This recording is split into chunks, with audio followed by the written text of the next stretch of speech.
Hi, everyone. Welcome to 3AF's Fall Webinar Series. I'm Jenny Franzen, the Executive Director of 3AF.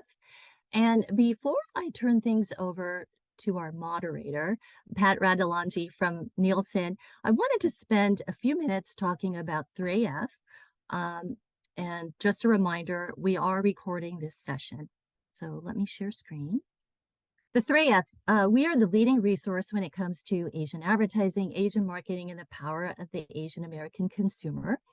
We've celebrated our 20 years in 2019, and we are the leading resource for marketers, and we help them in their brand journey to reach the Asian consumer segment culturally and relevantly. Wanted to talk a little bit about one of our biggest events. Every year we put on the Asian Marketing Summit. It's the largest national conference focusing on the Asian consumer. Here are photos from this year's event in May.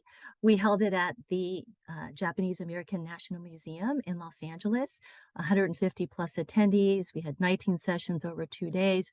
And what I thought was really cool is that we had a special screening of Disney's American-Born Chinese on the last day of the conference.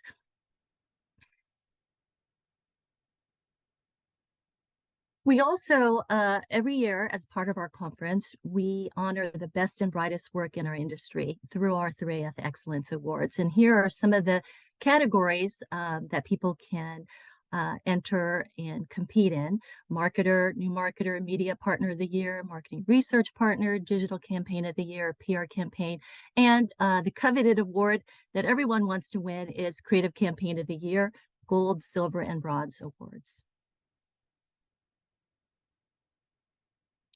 Also wanted to spend a second about our 3AF Next Gen Leaders program. We started it in 2020 to help some of our rising leaders who are working in marketing, advertising, and creative fields. This year, we are partnering with our friends in Asians in Advertising to host the program. It's a mentorship program where we match mentors with mentees. They meet on their own. It's a 6-month program. They meet on their own. And then every month we have a Zoom webinar topic with different guest speakers.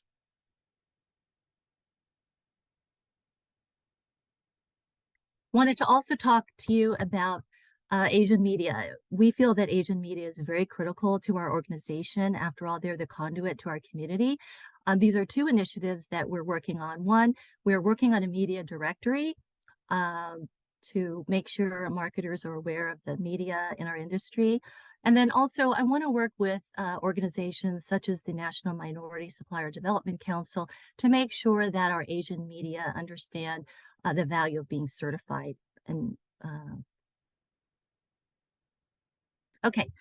research is also very critical to our industry. In fact, we just came back from Advertising Week, where Iris Yim, one of our board members, Nancy Tellett from Hispanic Marketing Council, gave a fascinating presentation on the growing power of the multicultural majority. It's the latest research available on multicultural consumers. And then we've also partnered with Nielsen and others on important research studies. You'll find all those links on our website on the marketing research page. Lastly, here are the reasons why we are your Asian resource. If you have any questions about Asian consumers, feel free to contact us. We can put you in touch with media agencies. I mentioned the research. We have case studies. And then again, we hope to see you at our 3AF Annual Summit. It'll be in May in Texas. I hope to see you there. Okay, and with that, I'm going to turn things over to Pat. Thanks so much, Jenny. Hello, everyone. Welcome, and thank you for being here with us on this very important webinar, if I do say so myself, to talk about the importance of balancing work and woke. Given how much DE&I, ESG, just the push for representation across the board has been under attack recently, right? It sometimes feels, for me at least, it's been feeling very personal, that this is my life's work, and I know that many of you feel that way too. And we're just here to talk about how all of that is impacting what we're doing within our roles, how it's impacting our communities, and the potential things we should be considering as we're thinking about what's next within this journey of making sure that we continue to push for increasing representation in the AANHPI community. And I'm very excited here to be with my two fellow panelists, Alexandra Cho from IW Group and Elisa La from McDonald's. Let me turn it over to you both to introduce yourselves. Elisa. Hi, thank you, Pat. I'm Elisa Law. I'm at McDonald's Corporation. I am on the Public Policy and Federal Government Relations team. I am based in Washington, D.C. and come from a political government background, but I've been with McDonald's for about 2 years, and I'll tell you that I was pleasantly surprised when I joined. Most of my meetings were with people of color, a lot of women of color, and I'm very proud of that. And then at McDonald's in particular, just the acute investment into the AAPI community that I actually didn't know about until I really came here and dug through some of the work that we're doing. And also having them be such a big iconic brand, but to see myself, see my community reflected in some of their marketing and in their ads is really important. And I think I'm very proud to be at McDonald's, where we are really intentional about all that work across communities of color. Thanks, Elisa. Alex, over to you. Thanks, Pat. I am Alex Cho. I'm so excited to be here alongside Pat and Elisa today to talk to you all about this balance of work and woke. I think it's such an interesting topic considering the kind of climate. But just a little bit about me. I am the strategy director at IW Group. We primarily focus on multicultural marketing for a suite of clients, one of which is also McDonald's, but I also work on Lexus as well as some other brands like AARP. So really have an opportunity to touch a lot of different audiences, mostly Asian. So really excited to share the perspective from the agency side, which is where I've spent the majority of kind of my career. And I, prior to joining IW Group, actually came from a mass market or general market agency. So it's really been interesting to kind of dive into more of this work and understand kind of the differences that we see. So I'm sure we're going to kind of dive into all of that through this discussion. Yes, we will indeed. So let's just back up a little bit and define those lovely acronyms that we all have grown to love very much, but can sometimes be confusing, right? We first heard about D&I, diversity and inclusion. Then it became diversity, equity, and inclusion. For good reason. People were confusing equity with equality, right? And then B came along, DEIB, and then there was this idea of we need to also foster belonging. And now, most recently, it was all about, it became a bigger issue around ESG and CSR. So let's tell me a little bit more about how each of you define that, like whether it's within IW Group and or McDonald's. You want to jump in, Alex? Yeah, I think, I mean, for me, beyond the acronym, I think when we see those words, it's really a promise. It's a commitment that you're making, especially from an organizational standpoint. I think it sets expectations, right? Not only externally, but also internally. And externally, you're really putting a stake in the ground for consumers, for the people that you are marketing or advertising to on behalf of your clients, of what they can expect from the brand. But internally, it's, I think, a responsibility to your teams, the employees, that you really mean it. I think, to say that you are an advocate for DE&I, DEIB, whatever acronym, you put in that place. I think you also need to have accountability internally that you're following through on those promises, and that's reflected, and that you're putting in kind of the work across all those fronts. And I think on the agency side, I've personally seen a shift to where employees really taking on that responsibility amongst themselves to ensure that the agency or the organization isn't just talking the talk, but walking the walk, for the clients, but also that, the work is being done internally to make sure that the work is reflective of the beliefs of those that are doing it. Yeah, I Great think point. that just want to echo what Alex said, but those acronyms are something that formalize our beliefs, right? That they tie some data to it so that you can measure it and you can set goals. So I think that for at least at McDonald's, we've definitely, that's embedded in our culture.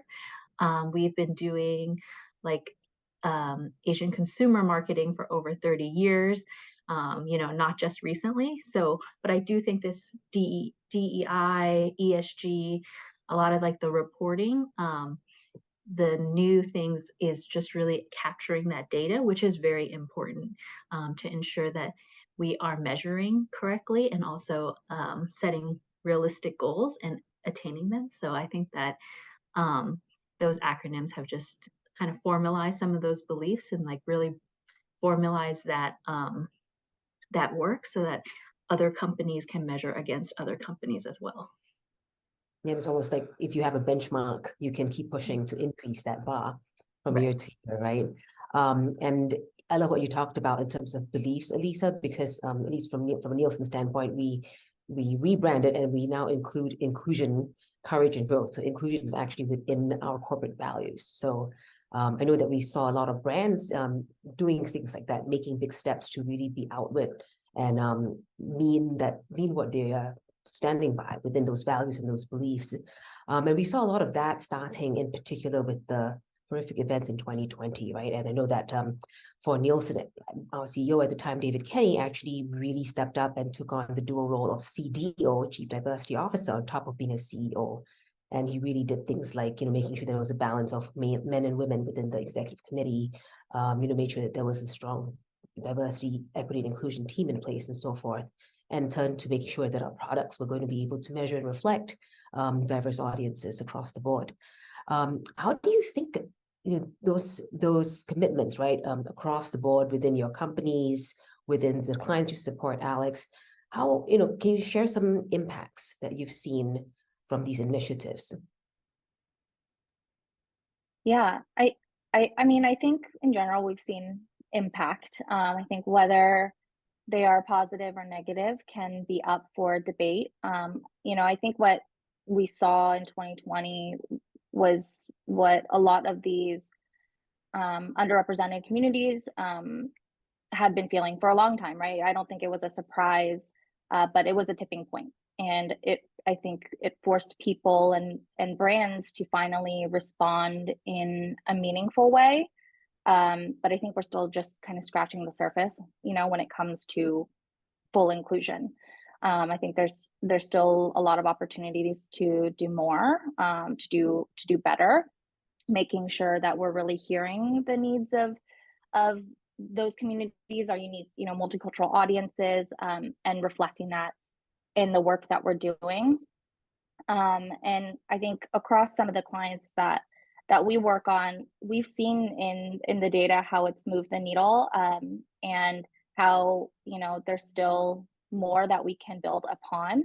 But I think personally, there's still, a lot to be done. And I think just in the last few years, when this kind of became top of mind for a lot of brands, I think it's we're just starting to do the work, right? And I think for actually a brand like McDonald's, who's kind of been doing this for quite some time, even before all of the events that happened in 2020, it's interesting because I think it actually just spotlights some of that work even further, and we can kind of discuss more in depth what McDonald's is doing, and I'm sure Elisa will go into that. But I think for brands that haven't really been, putting DE&I or thinking about that as a core of their brand, I think it's been challenging. And we've seen kind of the cancel culture happening in the last few years. We've seen the pushback from consumers who are really calling those brands out. So I think there's, to my point earlier, there's still a lot of work to do, but I do think across some of the work that we're doing internally at IW Group for our clients like McDonald's, like Lexus, we do see the impact within the communities. And so it's been really meaningful in that way. Yeah, and just The to jump thoughts in on, when McDonald's has been invested. yeah, Sorry. no, I would say definitely community investments that we've always historically made, but also in light of recent events, doubled down on. I also think that these events have inspired people and emboldened people within the company, outside the company, so community leaders to hold us accountable, and it's given them an even bigger voice, and then encouraged our business leaders to open their ears to it much more. We also have what we call our Asian McDonald's Owner Operators Association. So that's a group of our AAPI franchisees from across the country, who can kind of speak for with one unified voice for the community. And I think that these events have just further emboldened and inspired people to really speak up and use their voices. That's great. Let's talk a little bit more then about the actual impact on business, right? And I'm going to bring up the term woke. I cannot remember who actually started this, but there was this tagline, "Go woke and go broke," which we know now is not true. So, for example, Nike, right, took on Dylan Mulvaney, who was part of the Bud Light campaign, and they're promoting they are promoting the sports bras and leggings, and Nike has continued to top expectations in 2022, right? Disney, who stood up against the Don't Say Gay bill in Florida, their gross profit was $28 billion, a 20% increase from 2021. That's obviously not the case. How are you seeing the impact, right? From particularly knowing that at a broad level, standing up for what you believe, standing up for underrepresented voices is actually something that matters to companies as well as to their bottom line. How is this showing up in terms of how brands can strike that right balance, right? Because with the Bud Light example, there was, first of all, they were offending a certain group, and then when they turned around and they tried to pull back their strategy, there was another group of people. And I can understand this. Some companies can feel like we keep chasing one thing and then the next and the next, and it feels like this never-ending game of cat and mouse to a certain degree. Any advice here, or how can we continue to show that D&I is an important business, has an important business function, as well as delivers at the bottom line? Yeah, I think the word balance is interesting, right? The balancing, how woke you should or shouldn't be. And I think it is a balance, I think, now, because I think this idea of really prioritizing D&I is still polarizing, right, to the general public. And I think I'm hopeful that, in time, as these new generations of buyers kind of come into the market, will change that perspective. But it sometimes feels like, we're approaching D&I like CSR, right? Like we need to make sure that it's it's part of it's a goal or an objective we need to hit, which I agree that it does, but also hopefully as these conversations continue to happen, it isn't a separate initiative, but it's baked into just the day-to-day work that you're already doing.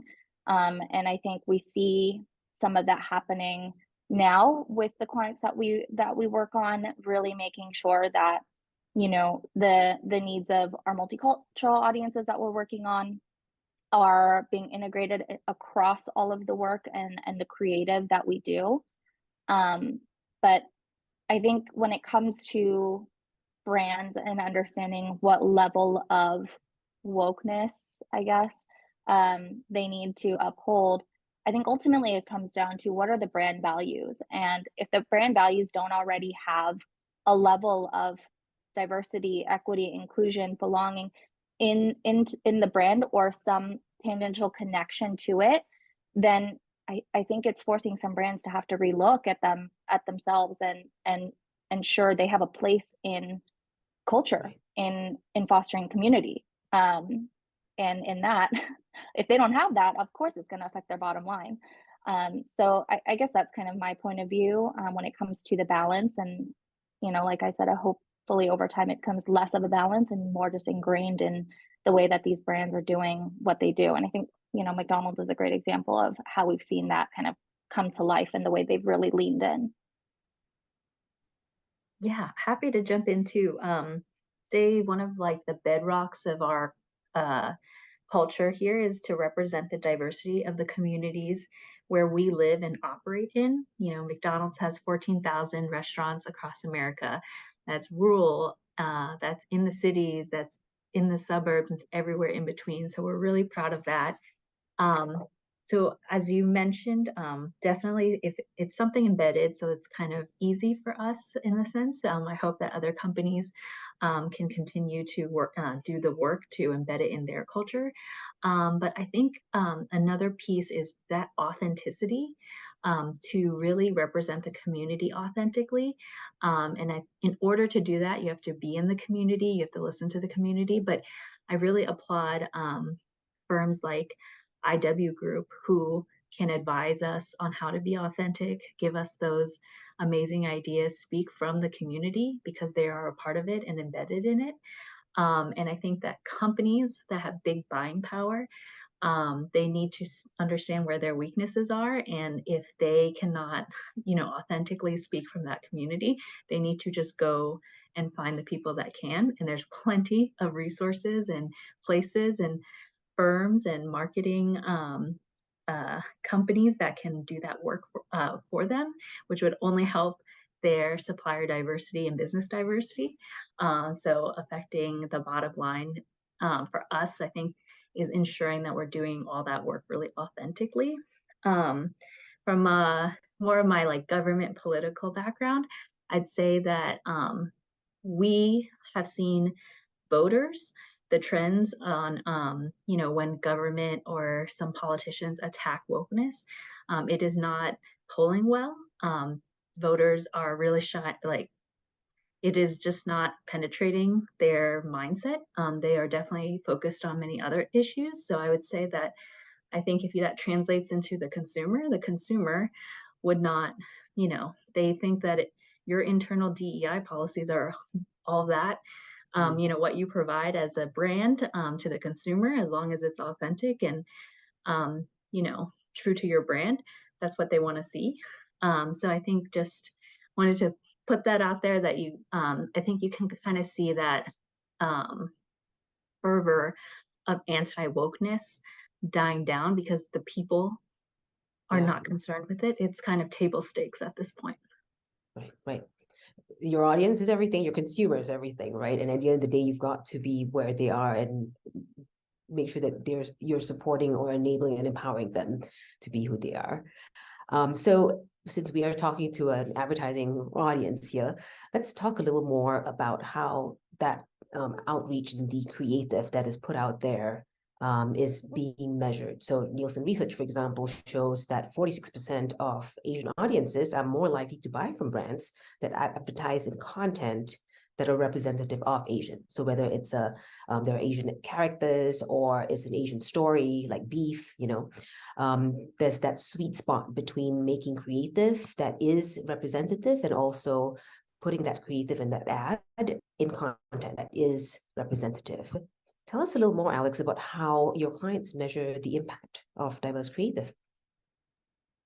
Yeah, I think for each of our clients, they're a little bit different just in terms of like the actual methodology itself. But for example, on Lexus, we have actual studies that we feel to understand and optimize the work that we put out. So we can actually see the impact and the change in things like perception, if whether or not the message is resonating with them. And we kind of can splice the data so that we can understand from different subsegments how is the work resonating for, say, like an East Asian audience or for our South Asian audience. So I think the investment has not only been put in by the brand Lexus on that, but also ensuring that we're not just putting the work out, but we're consistently wanting to make it better and make sure that, we're doing it in the right way. And I think that's important to think about as a brand. working with an agency on multicultural work, in that you're not just doing the work and, calling it a day, but you want to make sure that you're consistently building that relationship essentially with that audience. And I think it goes back to Lisa's point around authenticity and really ensuring that you're showing up for those audiences in a consistent way.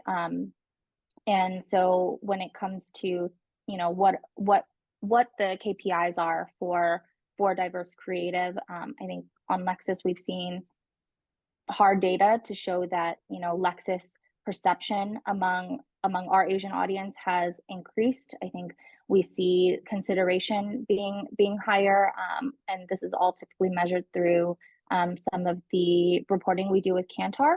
I would say on McDonald's, it's a little bit different, and so with some of the work that we do on McDonald's, I think there's been a shift in the way that our clients at McDonald's are really thinking about the way that we show up for our Asian audience, right?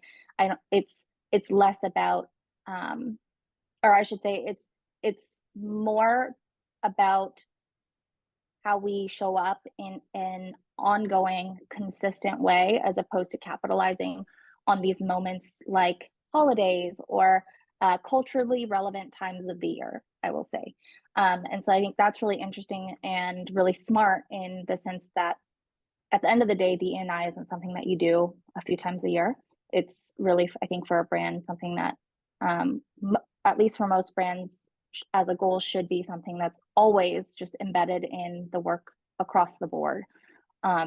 And that's a shift that we see happening within the work at McDonald's, and I think it's really exciting. So it'll be interesting to see how we measure the impact of that, because it is a different approach than we've taken in the past, where they've kind of been these more targeted messages at certain points in time, where we can see, oh, maybe there's a spike here in awareness, or maybe we see an uptick in the traffic that we drive to a restaurant. But as we shift the marketing kind of mindset and how we talk to this audience, I think we'll also be reevaluating the way that we measure the impact.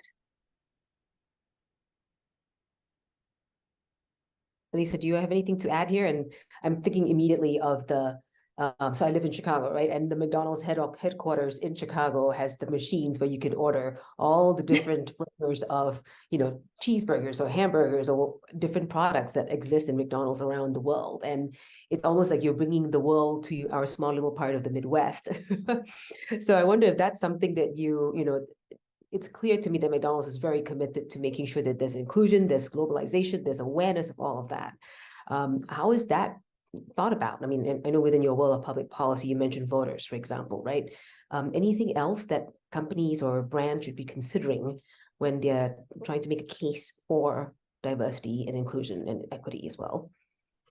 I think there's a lot of emphasis here at McDonald's, especially as we move forward and look ahead, that we're a very global restaurant, and that we are operating in many, many, many countries all around the world. And I think what's important, I go back to the authenticity, but also like empowering the community leaders that are there, like looking for franchisees that are, leaders in their community, so that we can like really like use our 2 ears to listen. I think that's been kind of our secret sauce in being successful. So if you go to a McDonald's overseas, like in India or in China, they always have their local flavor. And we really embrace that, while still having some of our favorite, menu items as well. But I think that's the one thing that we've been doing, is to really like use our ears to listen more than talk, and influence the local markets. Well, you remind me of what my mom always said: you've got one mouth and 2 ears. So everyone should be listening more than talking. So, which has actually helped me steady now through my career, especially within D&I, right? I guess can we explore a little more about your owner-operator group there, Lisa? Is that similar to the employee resource group model that we have within big other corporations? So the first, we call them our diversity operator groups. They actually started very organically. So the first one started with our Black operators. So it's our National McDonald's Black Owners Association. And they have just commemorated their 51st year.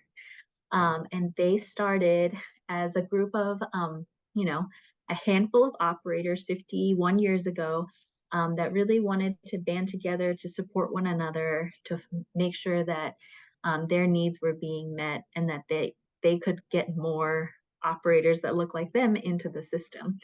And then so subsequently, then we had our McDonald's Hispanic Operator Association and our Asian McDonald's Operator Association. So that all happened, I'm going to say, so 51 years ago for our African Americans, and then Hispanic probably shortly after that, and then followed by our Asian operators. And then we also have our women operators and our LGBTQ operators. So I'm proud to say that it happened organically as a support system, which definitely ERGs are support systems, and they're just a little bit more formal and open. And so McDonald's has our Asian, we call it APMEN. It's Asian Pacific Middle East network. And so we're global. So we're not only in the US, but we really capture all of our employees that are from the Middle East and on. So we, I think, again, I keep mentioning it's like really ingrained in our history, but it is. And I think at McDonald's, we're really proud. 30% of our US franchisees are from underrepresented groups. And the average from the QSR space is actually 19%. So we're at 30%. We are looking to grow that number. And it's something that it's just really embedded in our culture at the company. And I think for us, it's not, we know it affects our bottom line in the most positive way. So we're going to keep doing it. That's awesome. And I think thinking back to Nielsen's journey as well with employee resource groups, now we call them business resource groups, right? I think we started with the big three, right? Asian, Hispanic, and Black. And then, so now we have 14. And the last two, there's one called Marhaba, which is for our associates of Arab descent. And then there's one called Belief, which is about educating and creating more awareness about different religious beliefs. And both of those were actually something that our employees had petitioned the DEI team to do. And I'm proud of that fact, but it also, really speaks to the importance of listening to your stakeholders, right? Whether it's your employees or your consumers as well. And, how that's successful in employee engagement, right? But it also helps us with trying to, so we've tapped into our BRGs, for example, to help with product development. So one of the most recent products that we launched was something called Racial Inclusion Analytics, which measures representation of 60+ identity groups in content. And that literally required tagging and checking the tags of different shows. So for example, Beef has, 100% Asian cast, right? Or, so looking at different shows and looking to see whether there's a producer or a writer or a showrunner who is Asian or not. And our Asian BRG leaned in to help support that effort, for last year's round of data sets, for example. And it's just amazing that you can tap into these inner groups who are passionate and want to be seen, and they can contribute to what your company's bottom line is. At the end of the day, it's your products that help you sell, whether it's a burger or a data set or, and that's a lesson that I think we should definitely carry forth here. So, all right, let's think ahead now, okay? We've all done a lot in the last year, whether it's for your clients, Alex or Lisa, with all of your stakeholders across the board. What's it going to look like in the future? And how do it sounds like we do have a lot of work still ahead of us, right? What are your thoughts in terms of where to focus on? What are the one or two things that you'll be focusing on? Yeah, I think, for one, I hope that, when it comes to conversations around DE&I, DEIB, anything in regard to diversity, I hope it doesn't continue to be a separate conversation from just the day-to-day work, right? I think with the emphasis on diversity and reaching multicultural audiences in the last few years, I think it's been really incredible to see from an agency perspective, us at IW Group, but also I think we see opportunities to embed this more authentically, more naturally across everything, so that it's not just a siloed campaign or something we do kind of in a vacuum where it only impacts an Asian audience or the LGBTQ plus audience. And you know, we're already seeing in the data, in the results, that activating and really being mindful of DE&I can be successful. And so I know one of the questions I saw that came in, you know, DE&I work being framed as something that needs to be justified by the bottom line. I hope, you know, optimistically speaking, that won't necessarily be the case, but it will just become table stakes, and it won't need to be a separate discussion.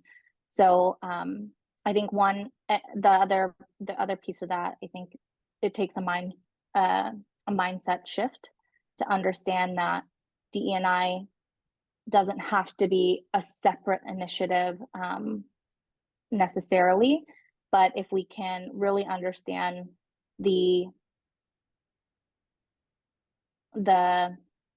implications on a just human level of DE&I to the work, I think that helps to shift those perspectives, particularly maybe among leadership or among stakeholders who are making these decisions. And I think in order to get there, it takes these continued conversations and discussions to get to that level of understanding. So that's kind of my hope, I guess, looking ahead. And I know it takes more work, like these webinars, like you know, having these discussions and continuing to do the work every day. So I guess that's what I'll leave with. Wise words, Alex. Elisa? Yeah, so I think one thing that as we move forward, McDonald's is very hyper focused on our younger, you know, Gen Z consumer base. And I think that just looking at demographics and data, intersectionality is really something important that we are recognizing. You know, our Super Bowl commercial last year featured Cardi B, who is Latina. And then one of our celebrity meals was with Saweetie, who is, I believe, AAPI and Black, I think Filipina. So kind of looking more at intersectionality, not putting everybody in a box. Kind of like Alex said, like we should be seeing each other for each other and not necessarily checking off boxes. And then hopefully maybe down the road, as things progress, like really looking at our indigenous communities and ensuring that we're uplifting them in every way possible, whether that's marketing, in hiring. And then I think we keep saying, you know, embed DEI into the business. I think if you are working for a big company that has buying power, I think that those companies really need to put their money where their mouth is. So that is in employing underrepresented groups, also ensuring that there's a pipeline for leadership, for corporate leadership that looks like them. And then using that buying power to buy from minority-owned businesses in their supplier diversity. And then hopefully as a mindset shift, I mean, I don't know if some companies do this now. We all have to do trainings in some form or fashion. I think that ensuring that everyone's on the same mindset, because people are at different points in their journey. But I think just annual trainings every year could be a way to kind of level set. Ensure that table stakes are really meeting everybody at the same table. So I have a lot of hope for the future. That's great to know, Elisa. And you called out the need to really understand and how we're not just all one mass group of people, right? Given that, especially in the US, that the fastest growing group of people are those who identify as mixed race, you're not going to be able to focus on just one thing or another, or one group or another, right? It's really thinking about what that human personal experience is about in order to really reach and engage audiences. So thank you so much for those perspectives. And I wanted to just touch a little bit, since Alex, you've already snuck a look at the Q&A. I also opened it up.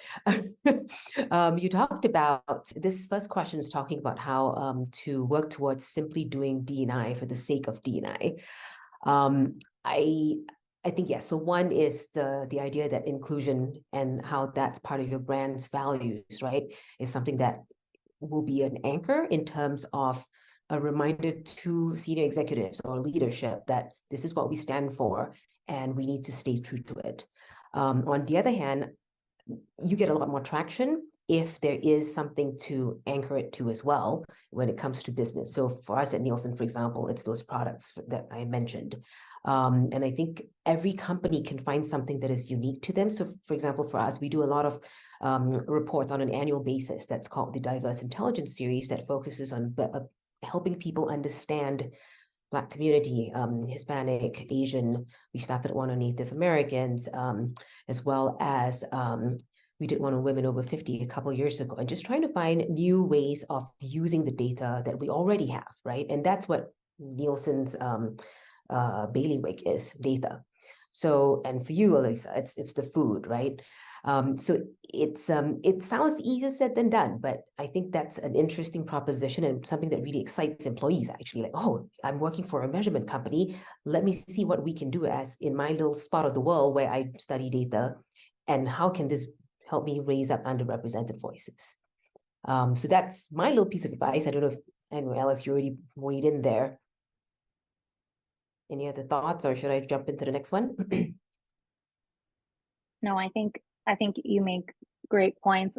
I think, you know, like I kind of mentioned earlier, I think it starts really at the top. I think, you know, from an agency perspective, like I said at kind of the start of this, I've noticed where employees, where there is a potential lack of leadership investing in DE&I as a priority for the agency, employees are kind of taking that on. So I think the more conversations we can be having openly about the importance of DE&I, even just, you know, if not for the client, even just for the agency as an imperative to maintain really amazing talent, attract talent. We know that as, you know, this next generation of the workforce is coming in, that is a huge priority for them in understanding, you know, where they see themselves in terms of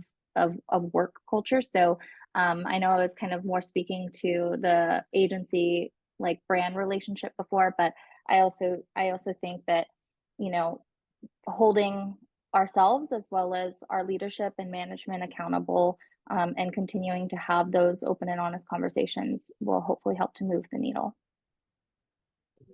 Yeah. I don't know if I have the right answer, but I think you were right. Like looking at our like the leadership that currently exists, like that should be something like they need to adopt that, and they need to breathe it, live it, all the things. And I think maybe that for us at McDonald's, we have our people DEI team, but there's not every leader is accountable to their DEI metrics. So I don't know if it's helpful to have have a DEI person in every department, so the onus is on that person, or that we have a leader that we have leaders and that it's embedded in the culture, and that it's not on one person, it's on everybody. So I don't know the right answer to that, but I feel like maybe a mix of both at companies would be helpful. Yeah, I think you're absolutely right. It can't be just stuck at the top, right? It has to be driven down throughout the organization, around and all throughout the organization as well. So, and I love what you mentioned about metrics too, because at Nielsen, we have like at the end of the year during those performance reviews, right? There's actually a question about how you've demonstrated our values, and inclusion being one of those values is something that people are asked to really specify in terms of what they focused on, what they've done, and how they've really demonstrated those values at work. So let me move on to the next question because we still have a few minutes. Mindful that cancel culture is often temporary. What do you think about when or if there's a time for brands to pull back from being woke?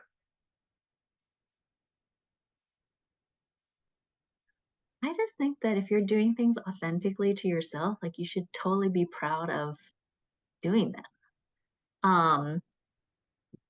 I know that the next question is about the Bud Light case study, so it's hard. I don't have an answer for that, but I think for us, like we're doing things authentically, we're doing them in the community, like we're really mindful of having buy-in from the community.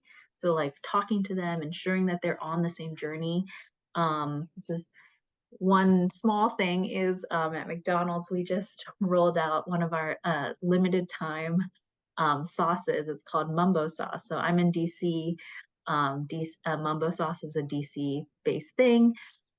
They worked with local chefs in the area to develop it, ensure that we were paying the right homage to it.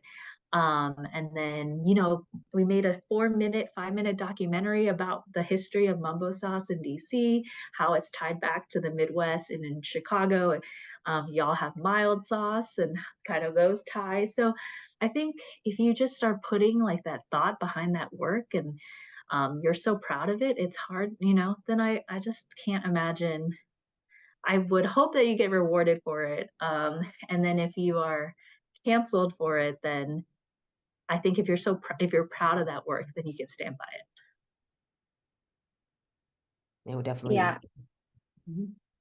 Sorry, Pat, I was just going to add, I think, so I think ultimately it comes down to where do you, from, my perspective, I think it comes down to how do you want to align your brand, right?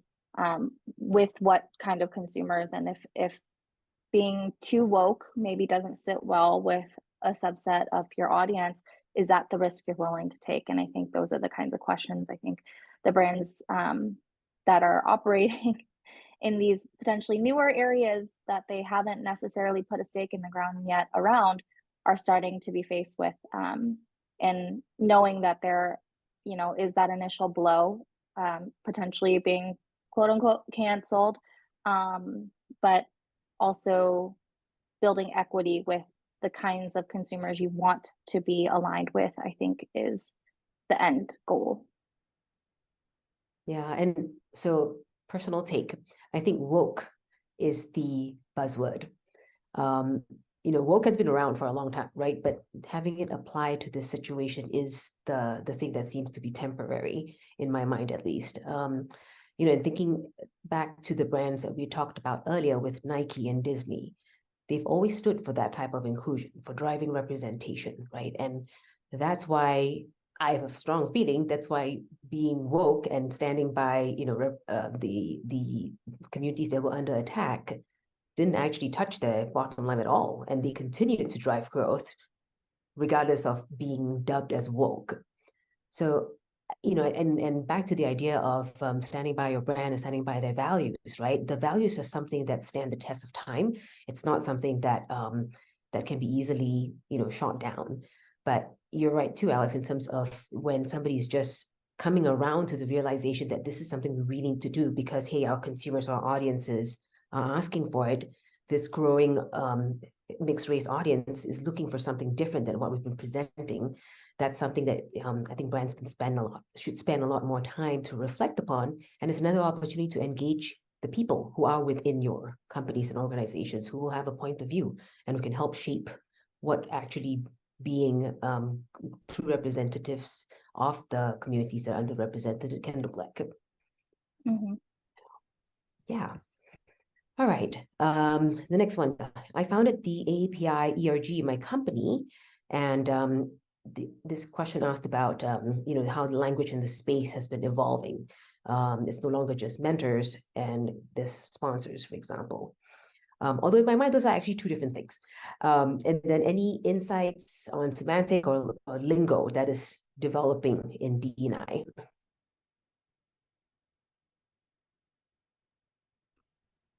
Truthfully, I don't know if I have any builds in terms of lingo or other acronyms I've heard of lately. But I would agree, I think, to your point, Pat, in the question. I similarly have heard with ERGs when they have like a leadership mentor or sponsor, I don't equate those to be the same thing. So I think it's interesting when there is a shift, because I think in those scenarios where they were maybe previously a mentor and are now considered a sponsor, I feel like it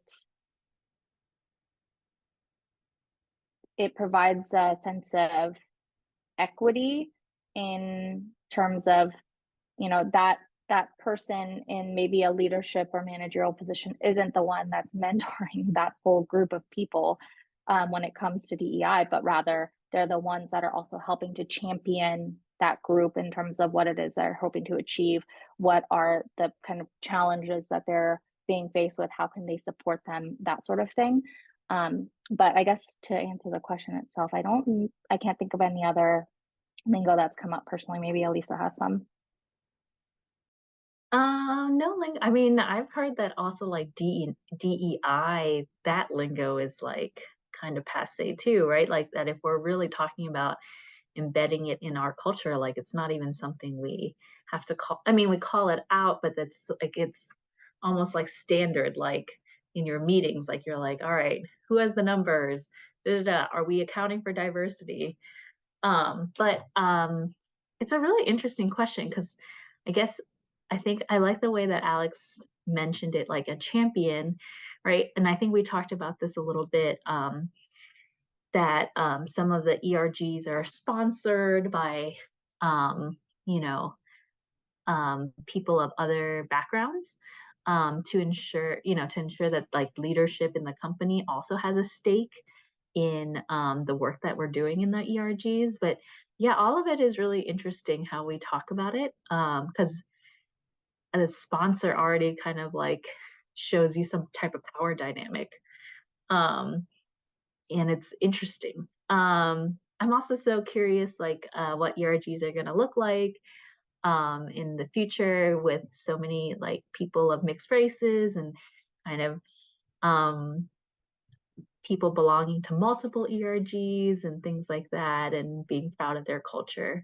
But I think it raises an interesting question. I think we talked about it like just because you're an AAPI leader in your company, like not all the onus should not just fall on you. That is why like having some champions from different backgrounds and different fields of the business actually really give everybody the stake in this space. So yeah, I don't have the right answers or anything, but I think it's a really interesting conversation and an involving one.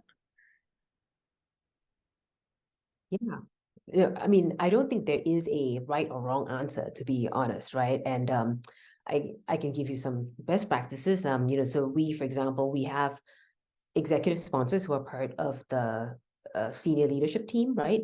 Then there are sponsors, and we always try to do one of who is reflective of the identity group that it's a part of, but someone else who the like lingo there is an ally, right? Who is not part of that identity group, so that they can help inform others, but also bring in some of the outside perspective. Why is it that people think Asians are model minority, for example, right? What can I do as a sponsor or an ally sponsor to be able to help break that belief? And then mentoring is almost always across all of the ERGs. And we don't care. If you're Asian, you could sponsor somebody who is Hispanic, or and sometimes we can't afford to be choosy, right, as minorities, because you lift one, you lift us all of us up, is how I've always thought about it. And if you can help do that for someone else who's not Asian, why not? I would even say that, if I've done it for my my very white Caucasian intern. And I was so happy to hear her tell me this at the end of her internship. That she said, I'm from the Midwest. You've opened my eyes being part of this group, doing D&I communications, that why it's so important to have these discussions is helping her change mindsets of her immediate family and friends. I mean, how much better can it get, right? So I think that's something that is important idea to keep in mind as well as we go forward, because it's not just mixed race groups or non-white people talking to non-white people. You hands across the board and bring other people along with you. So I hope that that answered your question. It was an anonymous question. So if you want to learn any more about ERG best practices, feel free to reach out afterwards, okay? All right, so we have 5 more minutes. Let me just any last closing thoughts here, Alex or Elisa, before I turn it back over to Jenny. Thank you again for being a part of this terrific conversation and sharing your insights and experience with us. Yeah, thank you so much, Pat. It was amazing. And thank you, Alex and Jenny and 3AF. It was, I think, such a great dynamic conversation. Thank you. I agree. Okay, just wanted to thank again our speakers, Pat, Elisa, Alex, really appreciate it. Also, shout out to LJ at IW Group for helping us set up this webinar, and Bonnie Curtis on our team. Just a commercial about the 2 webinar topics coming up. General Motors, one of our corporate members, will be doing a virtual meet and greet on November 8th. Mark your calendar. And then Pernod Ricard is going to be discussing colorism in advertising in mid-November. And you'll find the registration information on our website. So hopefully all of you joining us today can sign up for those webinars as well. Really appreciate it.